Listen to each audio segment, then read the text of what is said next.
hate you. They probably hating on. I know they hate on Martin Luther King. Ready to roll? Now I feel like I want to sit like this, so I probably I always sit more like this. Yeah. Is that good? I start out straight and then I'm good. Cool. Awesome. All right, ladies and gentlemen, we are back with the Candace Owens Show.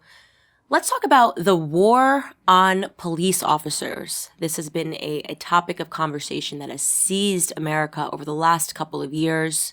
We've seen people weighing in on all sides, fundamentally believing that Black Americans are being targeted by our police force.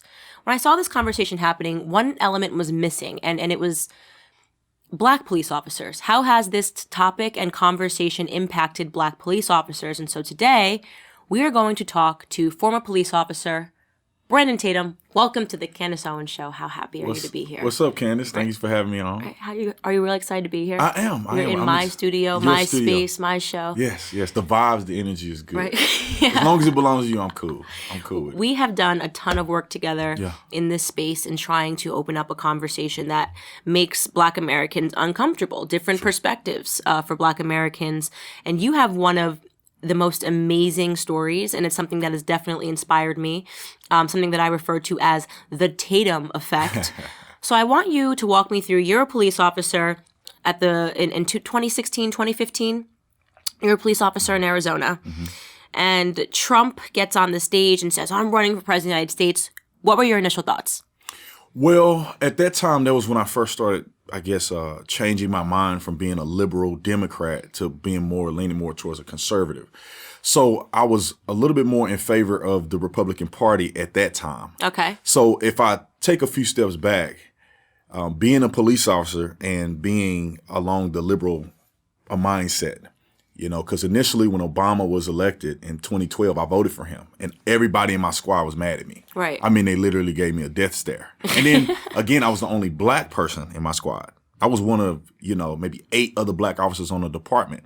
So with that being said, I kind of felt like I had to have an identity of my own. But then over time, watching Obama trash the police department, I began to transition my ideas to saying I can't support anybody. I don't care what political party it's in. I can't support you if you are disparaging police officers and causing our jobs to be more dangerous than it should be. But what do you mean by that? Because I went to Chicago, actually, when this whole conversation was happening, and I met with the police precinct that actually is in the most dangerous part of Chicago, which I believe is District 11, and all the police officers were Black. And I was wondering, how does this conversation impact Black police officers when you just say that police officers are targeting Black Americans? So what was that like for you? You said it made it more dangerous. What do you mean by that? Well, because when you wear the badge and the uniform, it doesn't matter what color you are. They project that you are alike or similar, or you're in the same realm as every police officer in the country. So African-American people, Latino people, minorities used to target me and say, I'm a sellout and I'm a part of this genocide against minorities. So genocide, that is a strong word. Yeah, it is. Which is ridiculous. Because if you look at the stats, obviously we're not out just murdering people for no reason and doing things that a lot of people on the left, I think, try to project for political gain, in my opinion. But for me, it was interesting to see that even though I was Black, people would still come against me as if I'm a traitor or I'm working for the other side, per se. Okay. So you would stop someone and they would feel... Yeah, they would literally tell me. I had a kid, which was the stupidest thing ever. He was in an old school Monte Carlo, tinted out windows. And his registration or something was expired. I ran his plate. I didn't know who he was. Right. The tint was illegal anyway. I couldn't even see in the car. I pulled a guy over and he rolls the window down. He looks Hispanic and he said, "You pulled me over because I'm Black." I said, "Bro, quit being stupid." I told him that as a police officer. I said, "Man, quit being stupid. I'm Black. What are you talking about?" And then you look Mexican. Right. So how are you trying to promote that? Like somehow I'm supposed to know that you're Black with tinted windows. That's illegal. And I end up, to be honest, writing a warning for it. And because I want to prove the point, like even though you are being belligerent and outrageous, I'm going to correct you, but then I'll give you a warning. You know what I'm saying? So you know that I'm a normal person and a human too. And hopefully that person learns the next time they get pulled over. But that was residual. That continued to happen. The same type of mannerisms from the Black community. Okay, so when I'm watching this on TV and the media is running this a narrative that police officers are targeting Black Americans, it makes me feel at that time that means that you guys get the call, and on the other end, you are told that the person is Black, and that your whole attitude changes, and you go out saying, I'm going to hunt to kill this person that I'm looking for. Is that what it's like being a police officer? Yeah, definitely not. Definitely not. If anything, it's probably the most difficult thing in your life if you are a racist and you're a police officer. Why is that? Because you can't dictate where you go, what call you respond to. You just respond. And what people are missing in this conversation is that it really doesn't matter what color you are, because people of all colors, races, backgrounds, they all commit crimes. They all can murder you. Did you wait, Bubs? Wait, no. I was convinced that it was Black people only that commit crimes. Yeah, leave it to the left. They will tell you that Black people are the only ones. Not everybody, but you get what I'm saying. Right. People on the left tend to believe that, and it's racist in their projection. Is like it is. Almost there is that something Black racist. people are some. Because this is the thing. If you go into a Black community, you have these white officers that go into Black communities and they deal with Black people. To suggest that they're going and hunting down and racist against Black people and afraid of them would suggest that all Black people are criminals. Right. No, they're going into these communities and they're having interactions with normal Black people. Right. Mom and dad who've been robbed, or somebody who's have a lost child, or somebody who's been sexually assaulted. Not everybody in the Black community is a thug running around with a gun ready to kill somebody. So to suggest that somehow they're afraid of Black people, to me, is saying that all Black people are somehow overly violent. Right. You're right. And I'll say this.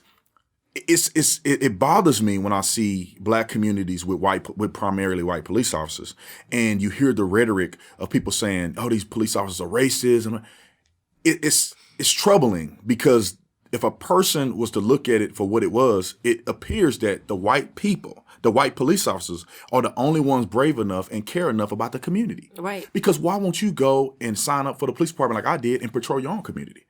But the white men and women in some of these communities where it's primarily white, they are the ones risking their lives, because African American people in these communities are tremendously more likely to kill a police officer than for a police officer to kill a Black person. That's correct. There's a PragerU video that, this is why I love PragerU videos. Yeah. Because it just strips down the entire argument and provides you with the facts and provides you with the logic and the numbers. And the truth is that a police officer is 18 and a half times more likely to be killed by a Black man than the other way around. And we also know that the Hispanic men and white men are more likely to be killed by a police officer than Black men. So how is it possible, do you think, that the media perpetuated a complete lie and it was believed by so many Black Americans? Because the Black community is one of the only communities that gets so riled up. We're emotional. We get emotional. We are the most emotional community in the entire world. Look, we're being emotional right now, exactly. Bob. I'm getting passionate thinking about it. Yes. So you're gonna get a reaction out of Black folks. Right. If you post "hands up, don't shoot," oh, it's on. Right. Beyonce does a video, and what was it that she did with her video? I think they were dressed in all black or something crazy. Right. But we're coming out in the streets. We finna bash our own businesses. Right.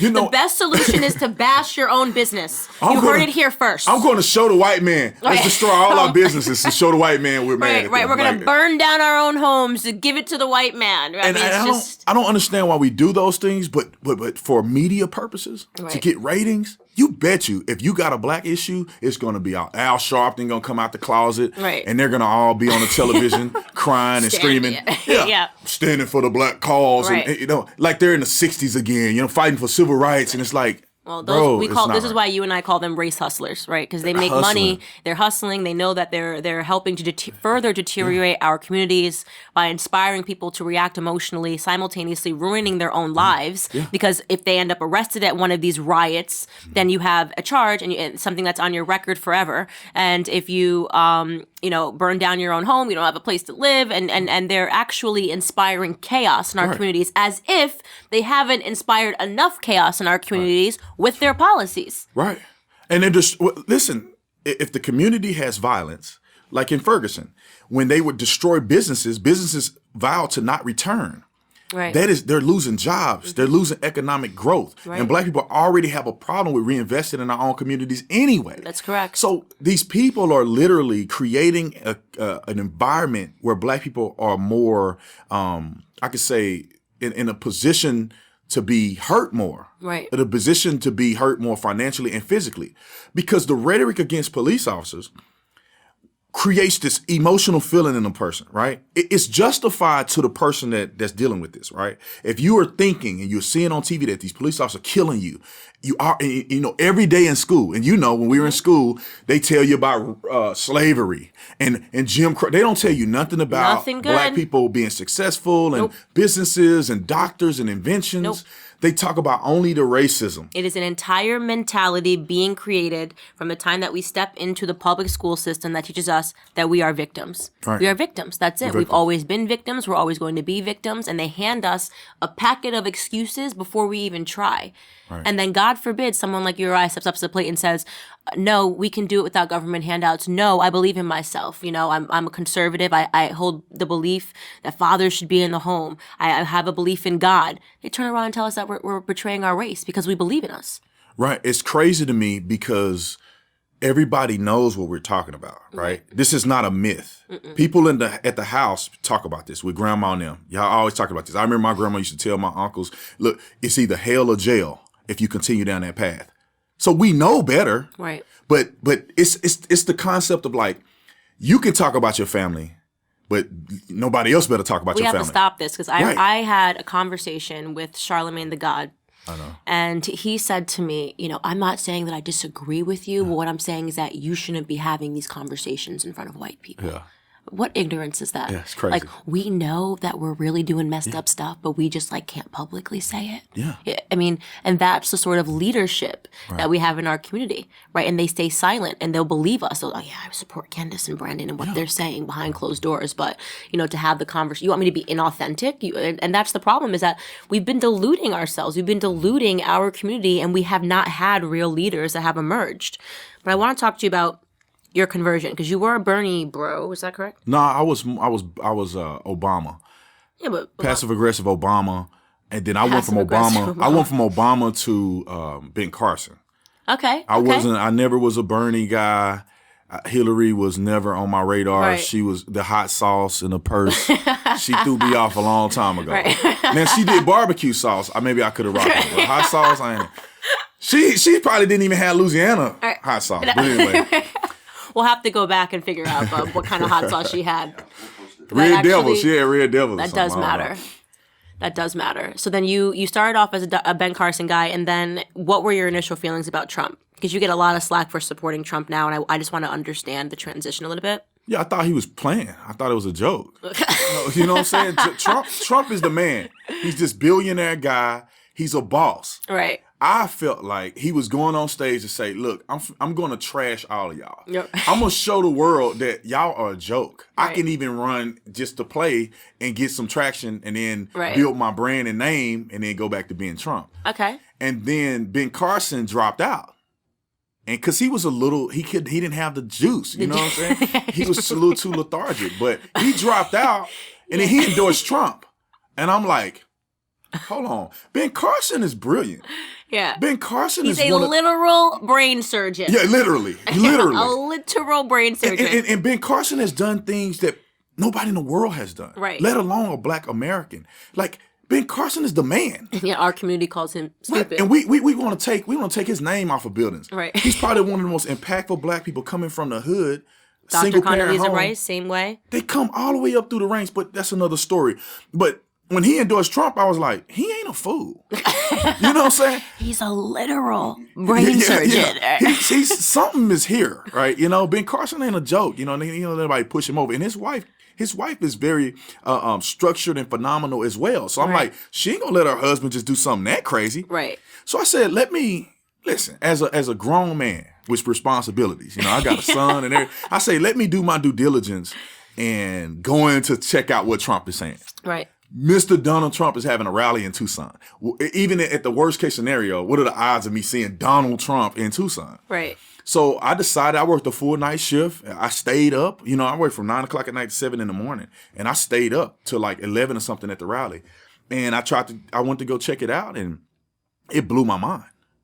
It blew my mind. What blew your mind specifically? So you get there. The first thing was the protesters. And I'm going to tell you, this is the honest to God truth. Look, I grew up in the hood around violence. And I was a police officer around violence.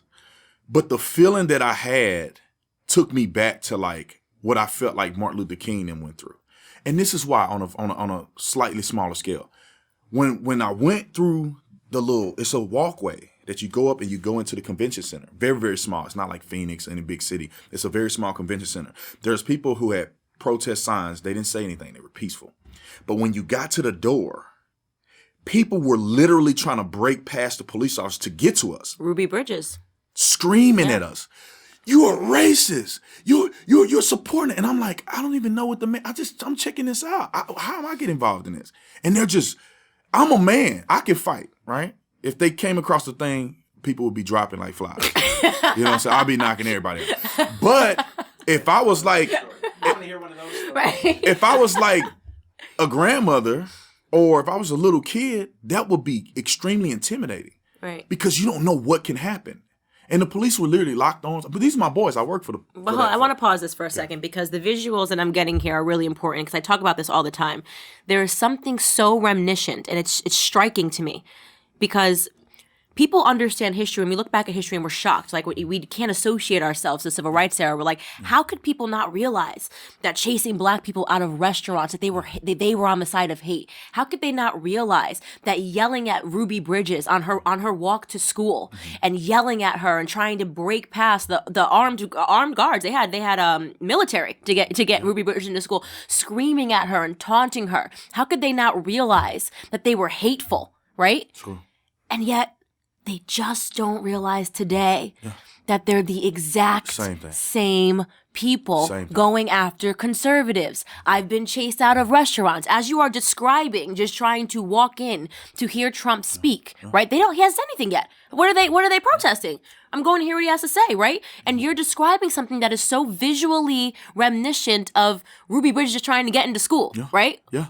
She hasn't done anything. She's just trying to get inside. She's trying to learn something. You were literally trying to learn something. What is it this man is selling, right? Yeah. I'm an American. I have a right to figure out what's going on. And Bernie had a rally the day before.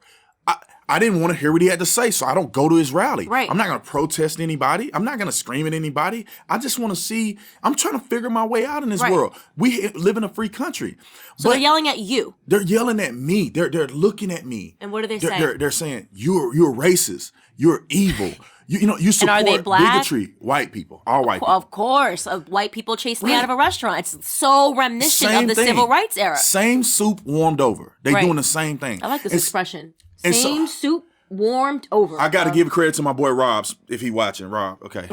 Rob told me he Black uses this people all always the time. have to do shout outs no matter like what we're saying. It's just always got to be a Because shout Rob out. used to tell me same soup warmed over all the time. But it's the same thing. And so I felt, I'm not going to lie, I felt what I would perceive that Martin Luther King used to deal with. It's like, bro, I'm just standing up for my rights. Right. I'm just trying to live and figure out where I'm going politically. I didn't have a Trump shirt on, nothing. I had a black shirt on, slacks. I was very impartial. And they're screaming and they're yelling. And it's like, if the police went there, what were they going to do? Would they attack me? Like, would I have to fight all these people? That's not right. No. And so we get inside and it's like going to church. Oh, it's peaceful. It's like, okay. So let me get this straight. So you walk through a mob of protesters. You're being protected by the police. Beating drums, Yeah, smoke. drums, screaming, they got smoke yelling, and stuff going. screaming at you. Then you Crazy. get inside, and it's calm. So but at the same time, just so we can get back to this, the media is selling to us in this moment, because I was unsure about Trump too, is selling us at this moment that Trump is inspiring hate. Right, true. But the hate is outside. True. The hate is outside. Right. So you get inside, what did you see? I go in there, it's a big arena, whole bunch of people in there. You know, obviously the demographic of Tucson is majority white and Hispanic. So it's not a lot of black people anyway. But I go in there and I don't know where to sit, right? I'm trying to figure out, okay, where I'm going to sit, watch the show.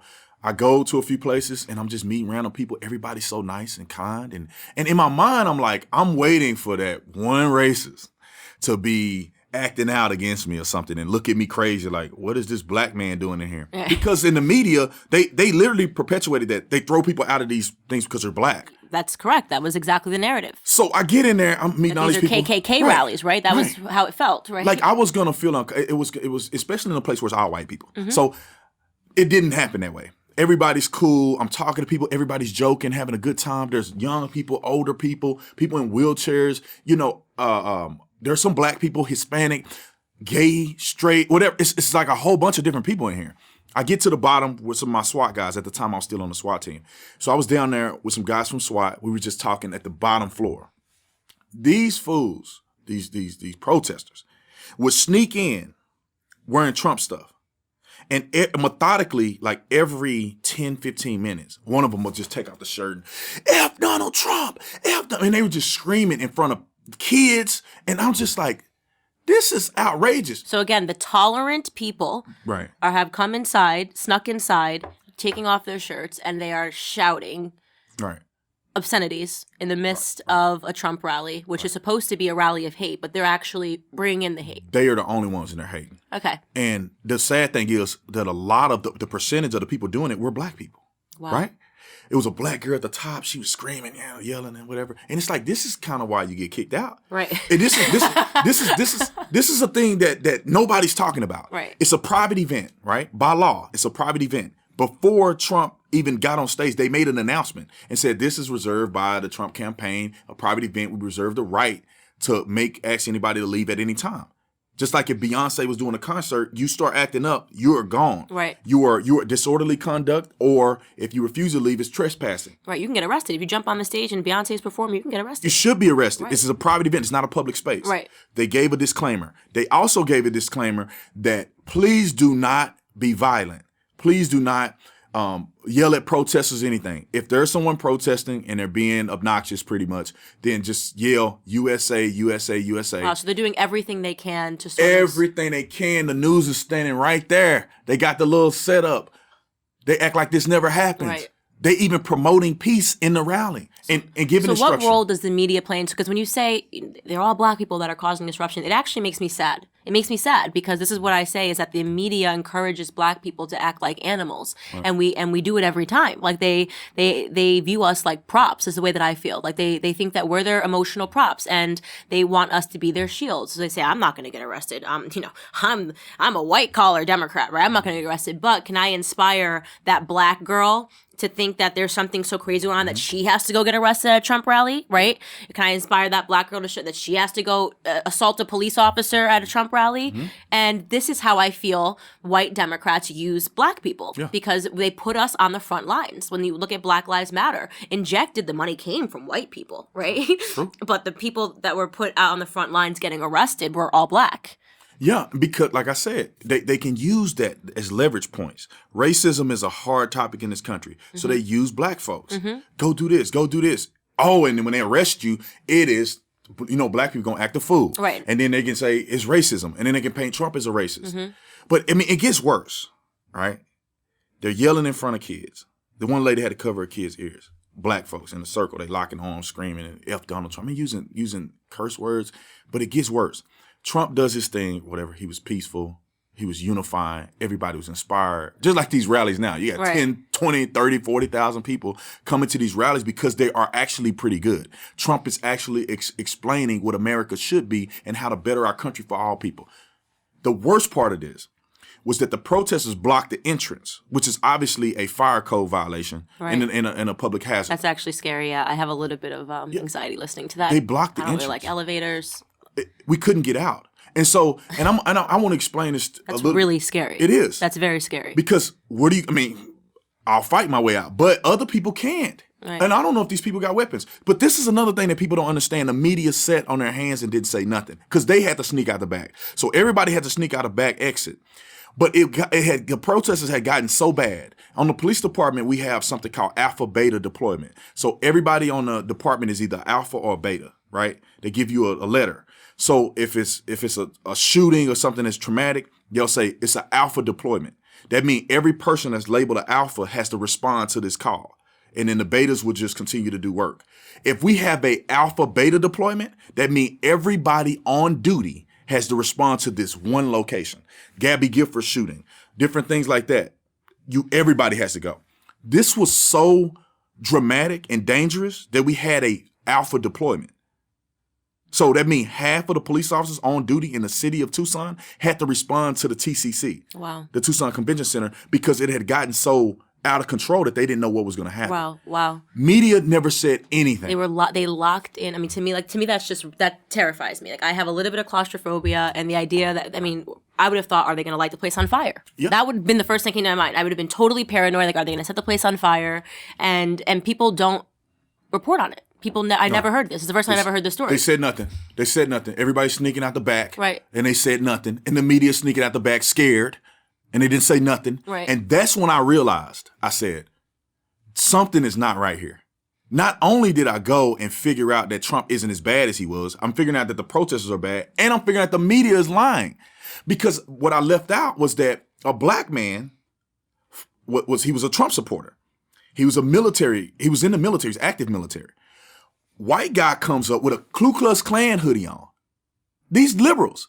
Klan hoodie on, the other guy had F the military sign. It was two guys. That is a crescendo of violence coming towards a black man in the military. Right, yeah. So they come up the stairs. A crescendo. This is, I mean, I saw the flashpoint pretty much. Right. I was like, this is about to get ugly because Klan hoodie and the F the military thing. Right. They get to the brother, and I don't know what they said to him, but he started dropping bombs. You know, he will boom, boom, boom. So he hit the guy, he stomped him and everything. It was bad. The guy didn't really get hurt. So he come out, be a social justice warrior, he crying or whatever. And he didn't have any marks on his face, but I'm gonna press charges. And all the media focused on was that incident. I think that kid ended up getting kicked out of the military. Wow.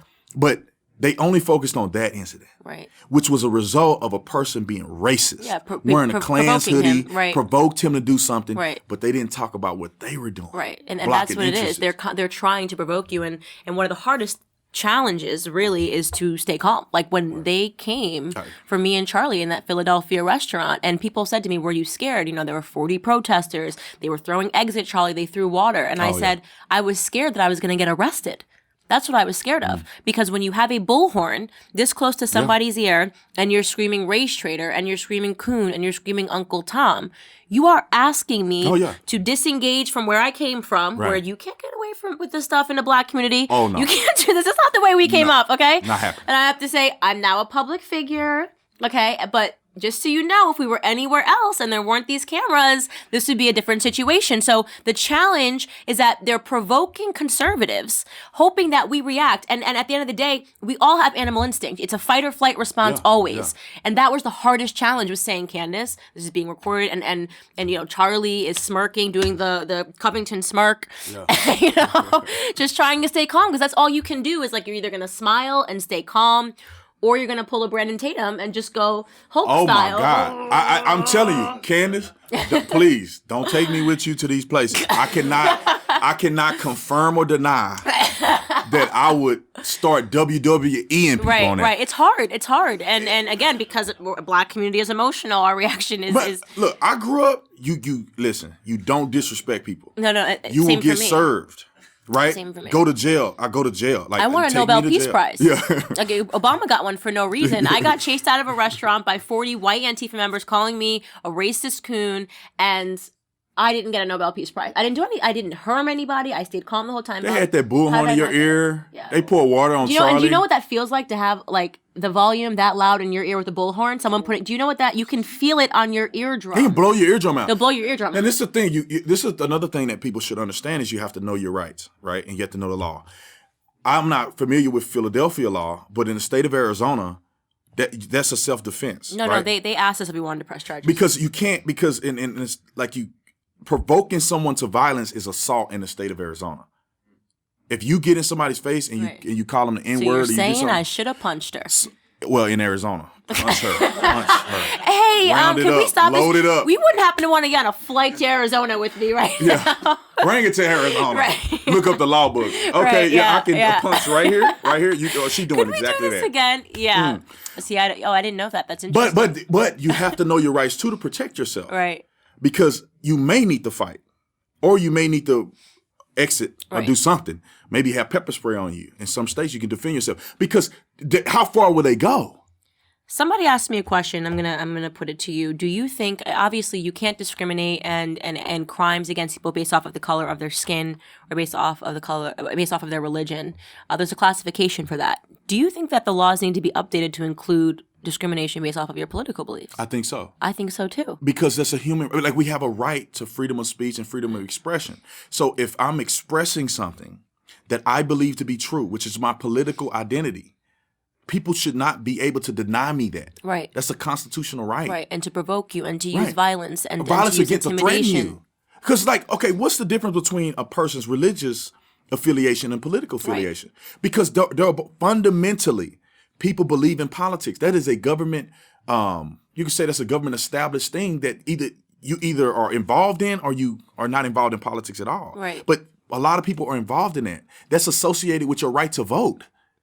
You know, all of these things are collectively rights for us. And if at any point you begin to impede, you start falling in the realm of impeding on my right to vote. Because if you intimidate me to the point where I'm afraid to express what I really feel, will I show up to vote? Right. Which is my right. Will I be able to express myself? Which is my right. That's why you can't hurt people on religious views, because it's their right. And, you know, I think that we have to make some legislation around this, because the political climate previously is not what it is today. It's just not. It is bad today. People are getting divorced over this stuff. People are fighting over this stuff. I need to get a couple here, by the way, Bob. If we can find a couple that divorced over politics for this podcast, it would just be I know. amazing. I have my and by friend- the way, I can provide therapy. I think I would be. A therapy session. I'm a therapeutical person, right? Get them boxing gloves and let them have a helmet on, because it may Right. get ugly. But my friend, one of my good friends, he wasn't married, but him and his girl been together for like 8 years. They got like 3 kids. And they hadn't gotten married, but they broke up because of this. She's Wow. a flaming liberal and he's super conservative. And like, she would be watching CNN all day. Right. And he would be like, you know, his mind is about to explode. And he's like, you are just brainwashed. Yeah. And then It's a literal you can't tell her. brainwashing. He told her she was brainwashed, and then that was the end of their That was the end of relationship. the You know what I'm saying? She was like, But it I is. can't believe It's a you're talking to me. literal brainwashing that's taking place right now. Okay, it is brainwashing. Like, we conservatives, we are open to other people's ideas. Right. We just feel like our ideas are better. We're not going to stop you from thinking your ideas. We're Yeah. not going to hurt you. We're not going to call you names that are not legitimately associated to your. Conservatives are not showing up to stop liberals from speaking on campuses. Conservatives are not showing up to make sure liberals can't get inside to hear Bernie Sanders speak. Right. It doesn't exist. There's no conservative Antifa. Right. There's no conservative gang that shuts down speech, because we believe in free speech and we think Right. we actually need more of it as a solution. If your ideas are bad, I want to give you a microphone so that we can show people how bad your ideas are. Exactly. I don't want to shut down Exactly. speech. If your job is to shut down speech, it's because you know that your ideas can't survive debate. Right. Right? It's because you know that those ideas, when Charlie or Brandon or Candace or Will Witt goes to a college campus, they believe that the ideas are so good they might catch fire. So what do they have to Yeah. do? They have to shut down the speaking. Right. And you've been on campus plenty of times. You talk to these people, and they get to the point where they start feeling, they know they losing the argument, and they go, well, I'm not going to talk to you anymore. You're trying to back me in the corner. I had a dude that was a doctor, a black dude. Me and we went to ASU the other day, and we were talking about walls. Oh, the walls are not, he was all professional. The walls are not legitimate. I don't think that you should do this. And I'm like, you're so smart, you're dumb. And then this is what I did to him. I said, if you had $1 million mansion, would you put walls up around you? Oh, yes, I would. I said, why would you do that? Well, because I have to protect my property from people who will come in and harm me or harm my property. This is great And voice. I said, okay, then why is our country is like $1 million property. We need to put some fencing around so we can keep out people who are bringing in drugs and crime and all of the above. How is that any different? Well, I have to go to class right now.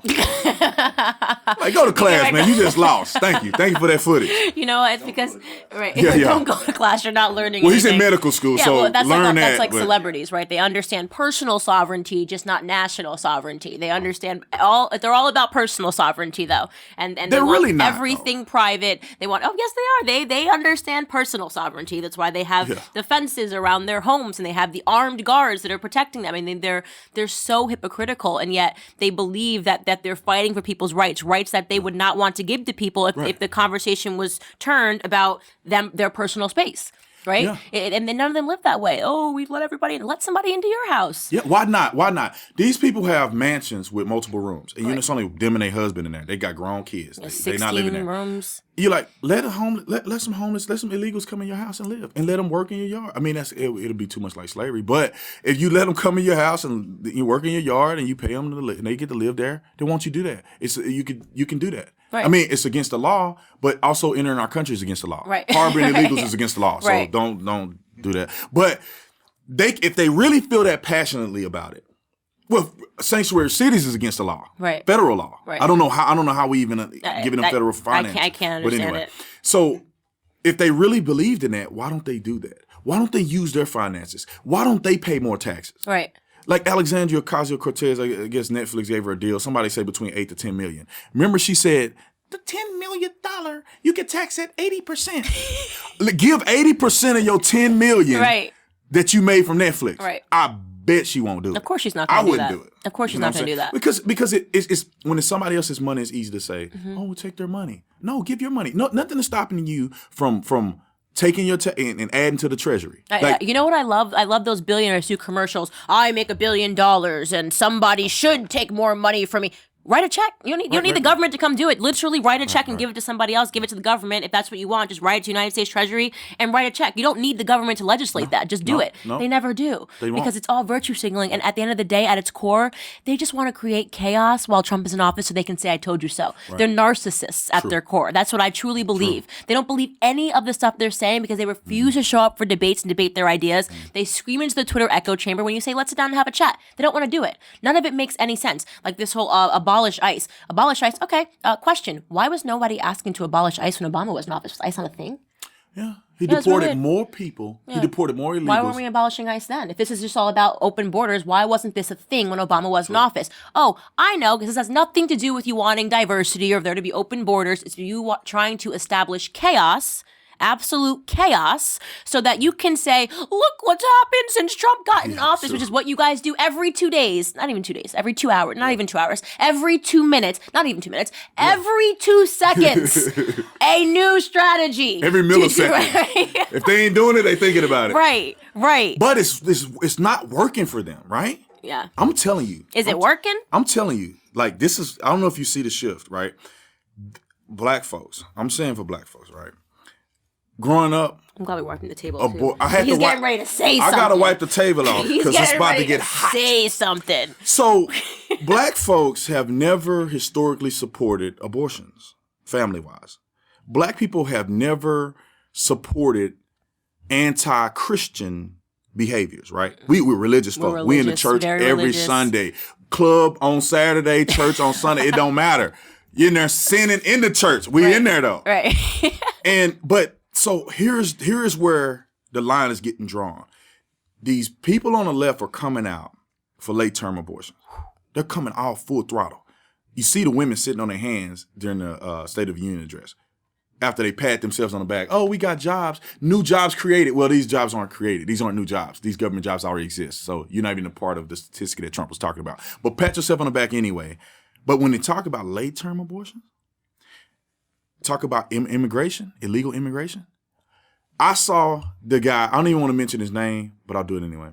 Tariq Nasheed. Mm-hmm. He got this movement online, and all these black people are jumping on board about the problem with illegal immigration. He's going a step further and say he don't like, he told me he agreed with you and I on immigration. But he want to go a step further and say no immigration because immigration has not helped black people in America.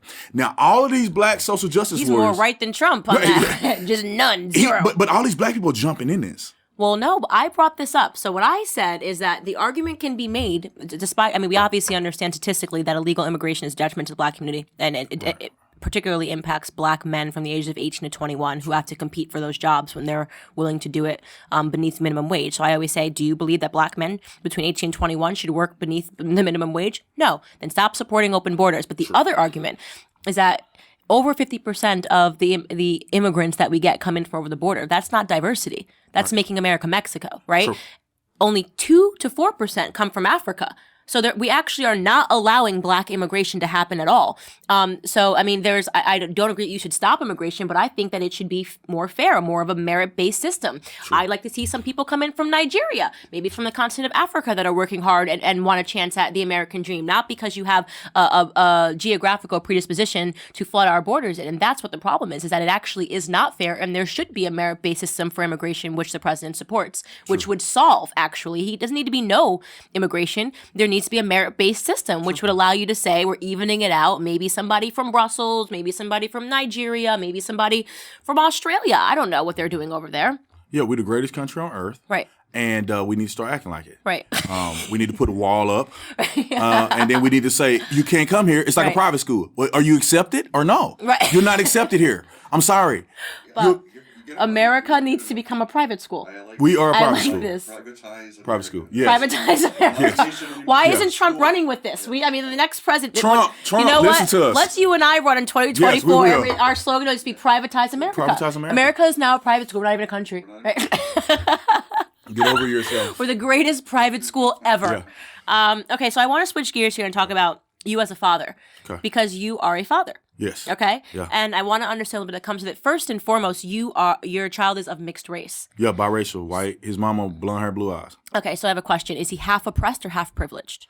I don't believe. Does he pick one day he's like, I'm oppressed, and the other day he's like, I'm privileged? Now to the people that lack a brainstem, they would say that he's half oppressed because it's good for media. He's half oppressed today. And then when it's time to do restitution or reparations, he's going to have to pay himself reparations through his white side. Right. So I'm wondering, is that how it works when you're a mixed race child? You have his mama is going to have to pay his daddy reparations so we can pay for him. I'll take it. All right. I ain't gonna say that on camera, but she give me some of my money back. No, I'm just kidding. So, but I have a biracial son, and I raised him to realize that he is just as much white as he is black. He's super cute. He is. He it's actually kind of a problem. I actually don't even want a kid that cute. He used to have blue eyes. He get away with everything. He used to have blue eyes when he was a little baby, and he grew out of them. Thank God. Because if he had blue eyes and he looked like me, he'd kill him. No, I'm playing. But anyway, my son is a beautiful child. He is. I raised him to understand that he's not a victim.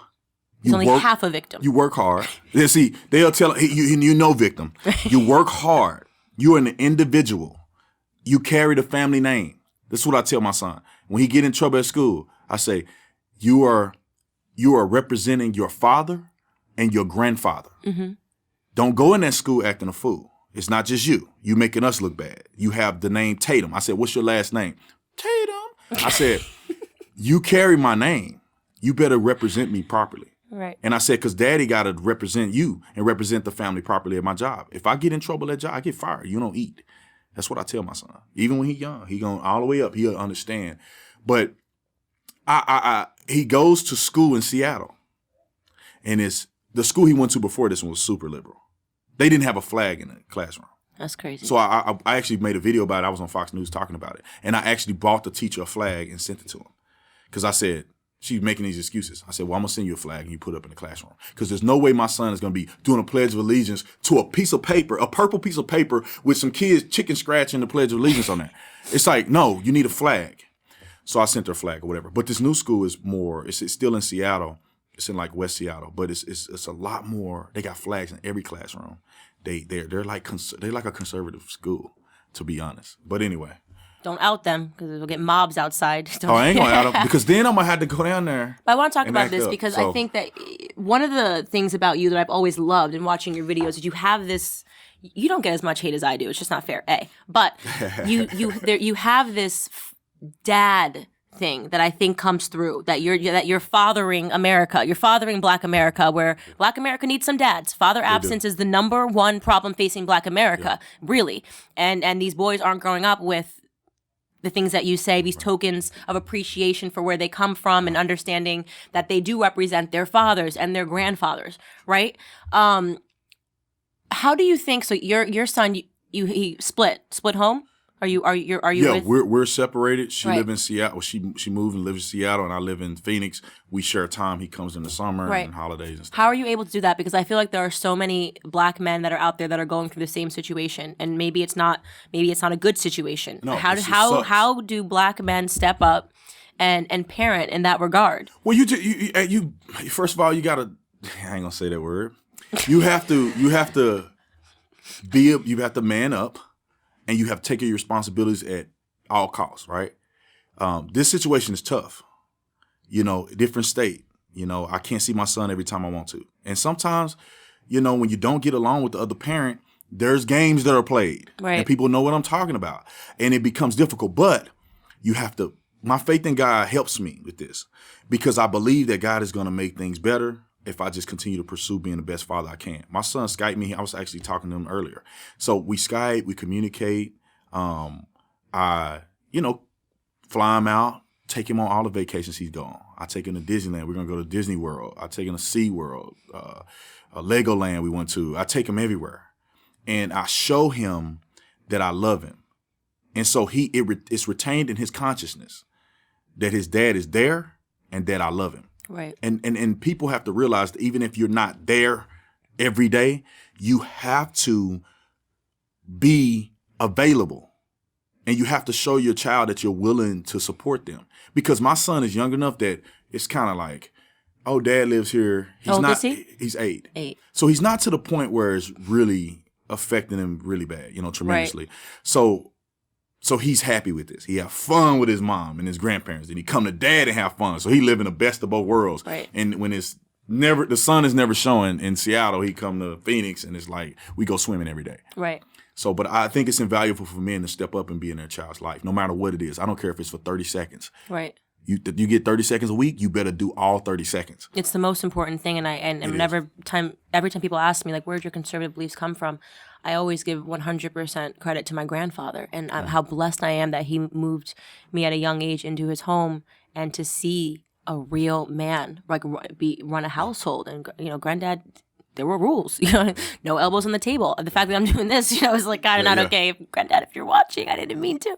But there were all of these rules, but I had this healthy fear of my grandfather. Yeah. I was scared of him in the right ways. Mm-hmm. In the same way that when I say the Black community is a God-fearing community, in the same way that you fear, that healthy, loving fear that you have, the removal of fathers from the household takes that away. It's a fundamental structure. And what happens when you don't have that father in the home is that you will still go pursue that paternity elsewhere. You'll go pursue that paternal example elsewhere. And if you're not getting it at home, that means you're turning to culture. Mm-hmm. You're turning to hip hop. Mm-hmm. And is that the right father that you want for your children? Right. You're turning to the streets, right? Your young men will go pursue that outside of the household if there's not a male that they have a healthy fear of growing up. Yeah, if you grow up in the hood and you don't have a daddy, right?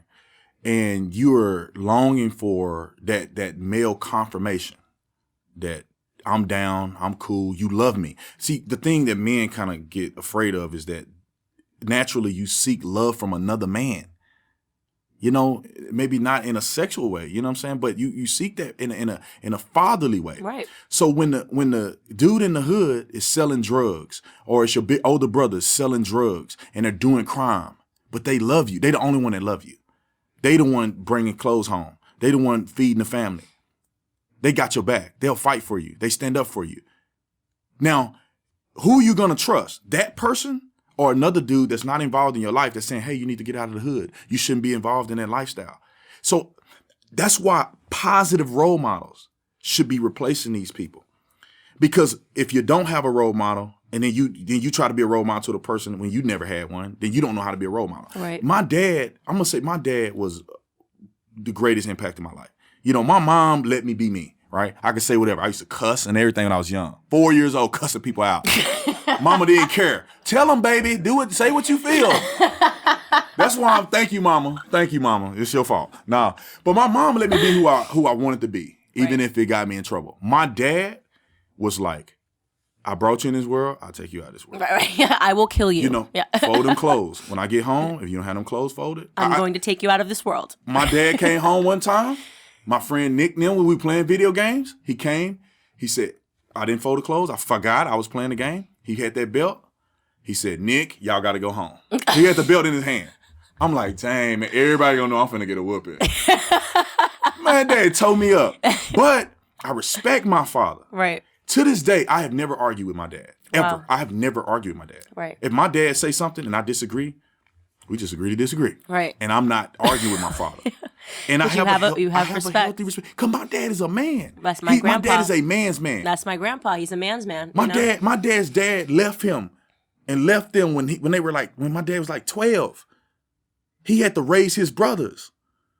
And my grandmother, my dad told me this story and it just made me want to cry. He overheard my grandmother say that, because they used to call my dad Dune. That was his nickname, Dune. I don't even know why. But she said, Dune ain't even helping me. I'm just doing it by myself. My dad was hurt. He worked. He gave up. My dad didn't play sports or nothing because he was working. My dad was bussing tables. And then what he did, at the age of 18, he joined the fire department. And my dad said that there was some racial tension on the fire department, but he used to always have the philosophies that you're going to work for me one day. So, y'all going to work for me. So I don't care what you say to me.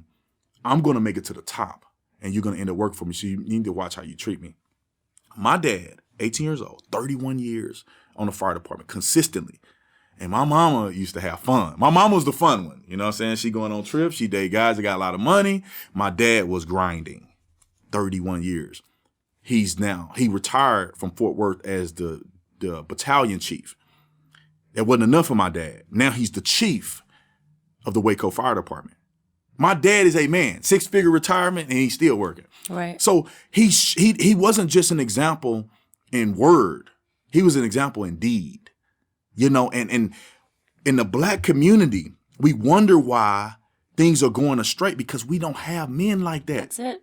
And this is why the radicalization of feminism is something that I've tried to be the loudest voice against, and I don't care. Stop trying to make masculinity a dirty word, because masculinity is what saved me in life. My grandfather being a man's man, right? And having his rules, and me being terrified and of his lectures. Man, he would lecture us, and he'd always bring God into it. We'd be sitting out at dinner, he'd be like, dear God, please help Candace understand. I know. Please help Candace. And then I'd start crying and be like, he's telling God. Why is he telling God? We could have dealt with this privately. Like, now God's in it. Granddad's mad. You know what I mean? And to have that is what masculinity is, right? Men running the households is masculinity. And to see society try to pervert it, to make it seem like masculinity is now synonymous with rape. You know what I mean? Like, no, these are two entirely different concepts, right? Real men don't rape women, okay? And here's another concept about being a man, is being able to be selfless as a man and being able to be led. Like, for instance, you have God in your life. And to watch my father and real man be subject to leadership from somebody else, to learn how to take leadership from somebody else. Like, that is more impactful than the man's man, learning, my dad, seeing my dad being strong and saying, okay, I'm humble enough to serve. Right. I know my dad don't have to serve. He the man. Mm-hmm. He the top of the food chain. But my dad can say, I'm willing to serve another person with my time. And I think that's where God comes into the black community, and also fatherhood. It's like we need to have something in which we come under the umbrella of and say, we need to keep focusing on God. Right. God sets the family structure. He does. Don't be going out sleeping around with Ray and them. And then you got 5 kids with no daddy. That's exactly right. And you have put your kids in that situation. You know what I'm saying? I know you both are to blame. You know, Ray needs to step his game up. But as some of the women in our community is that, listen, think about your children for a minute. Homeboy ain't never been right. Mm-hmm. He don't come home now. He ain't gonna come home when you got kids. Homeboy ain't never been right, bub. Homeboy ain't never been right. That boy is still. Quotes from Tatum. Tatum quote. We need T-shirts, right? Like, right. Homeboy ain't never been right. Ain't never been right. You can buy that online at CandaceOwensShow.com. / feminism sucks. No. But you know, so we gotta do better. And you made the point earlier is that we gotta stop trying to be closet conversations. Right. Because in the back of our mind, we know we killing each other every day in the hood. Mm-hmm. We know that law enforcement picking up these brothers off the street, laying there dead every day. And yet we in our community, the way we beat each other up, like, I got into middle school and I'm bullied by black people because I get A's because I speak proper English. True. You sound white. Yeah. Do you mean I speak proper English? Yeah. Is that what you mean? I speak proper English. Right. You act in white. You mean I'm getting A's? Think about the lack of confidence our community has that that's a thing. If you speak proper English, you sound white. If you get good grades, you act in white. I mean, they've done such a number on us, and then they attack, and they want people to feel bad about themselves for making good decisions, for reading books, for getting good grades, for going to college. Yeah. They associate that with whiteness. Yeah. Who's the racist? Right. You're racist about yourselves. Hold up a mirror. You want to know who the racists are? It's you. I don't know if you're in the same boat, but the most racist things ever said about me have come from black people. Oh yeah, they go hard. I'm like, you don't need white people anymore. Yeah. You've learned terms, added to them, words they weren't even saying back in the slave days. You're now saying and throwing at me because I put up a video talking about real issues in our community. Right. If white people are going to stop saying it, we're going to start saying it again. Right. White people don't call me the N-word. No. Right? Black people call me the N-word. Yeah. White people don't call me coon. Black people call me coon. Now they pick that word and they call me coon. They like trained black liberals to use these words against black conservatives. The racism is coming from our own community. Right. And look at what's perpetuated through entertainment. Remember, who was more popular, Carlton or the Fresh Prince? That's right. Fresh Prince. Well, look, listen. He was the bad guy, and he was getting in trouble at school. Now he had some principle to it, but Carlton came from a good family. Right. Carlton made good grades. Carlton spoke proper English. And what do we do in our society? Look at Urkel. Urkel, I'm saying. Now, Urkel looked crazy, but Urkel was smart. What about Stefan? When he got into the machine, Stefan was a good guy. He was smooth. Yeah, but Urkel was smart. Right, and he played an instrument that was difficult to play. What is that? Is this a ukulele? Yeah. Right? We need to get him on the show. Is it a ukulele? What was the thing? I don't know what he did. Come on. What did Steve Urkel play? Accordion. The accordion. I don't even know what a ukulele is. Yeah, he didn't mean either. Yeah. An accordion. Yeah. So an accordion, but think about it. He the one with a PhD probably, will get a PhD. He's the one with a multi-million-dollar house, right, retiring with all his money and investing in properties and living the American dream. Everybody else is going to be quick money, rich, and then they broke and they looking for handouts.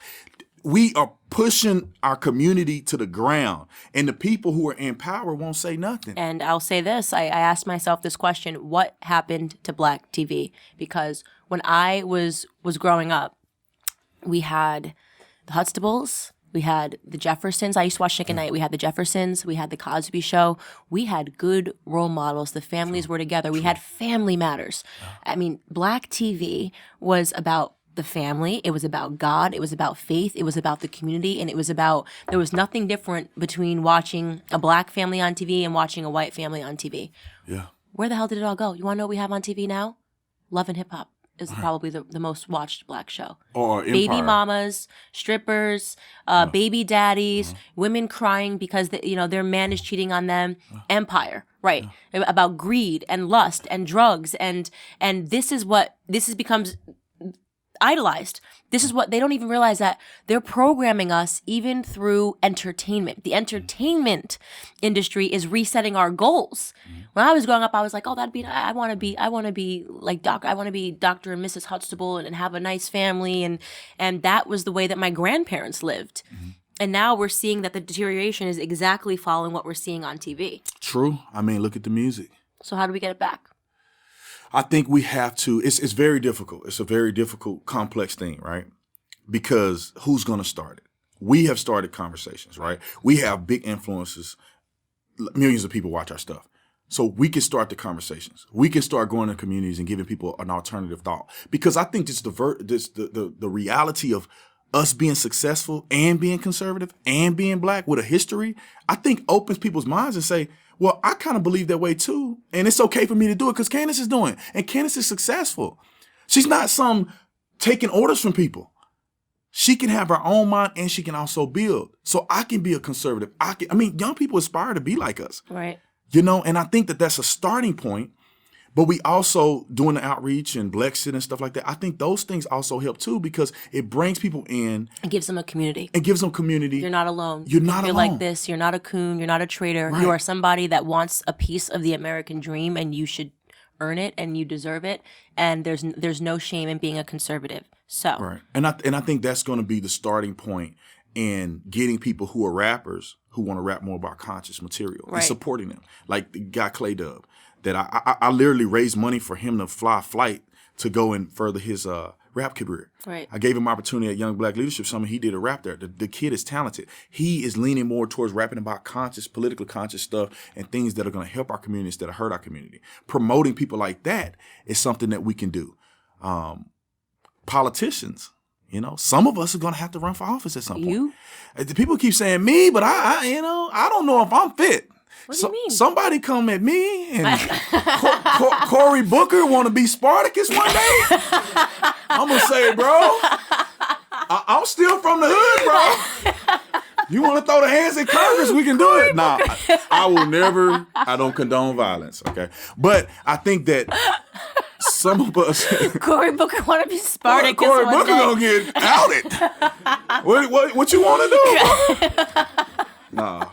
You gonna go call T-Bone? Remember that fake dude? He came with T-Bone. There ain't nobody named T-Bone. God. But I would never fight anybody in Congress. But what I'm saying is some of us will have to we're gonna have to jump in there. Anybody in Congress, Bob. I didn't say out in the parking lot, but in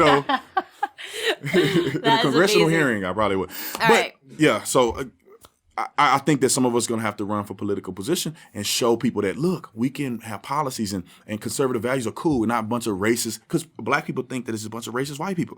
Right. And then they think we're the Carltons. Right. The uncoordinated, out of touch with reality black folks that's supporting this. And it's like, no Republicans have always I've been black pro-black. my whole life, by the way. Yeah, every day. I never too. took a break. I forget sometimes, but I'm still black. Never took a break. Been doing it my whole life. Nobody has to tell me how to do it. Right. All right, so here is how we wrap. Okay. We do a really fun game. Uh-oh. Okay? Right. Brandon Tatum. Okay. Bub, do we have timer? Yeah, I'm ready. Brandon Tatum, you get to look into that camera. Uh-oh. This is right? I hope I do this right. You got 2 minutes on the clock, and you get to launch a vibration. If every single person in this world could hear something from your mouth to God's ears, and it inspires something, what would be your message to the world? Ready, set, go. I personally believe that you can be whatever you want to be if you put God first, you act with integrity, you act with selflessness. You can do it. You can accomplish it. Not one person can prevent you. Not one political party, not one career field, not the ups and downs.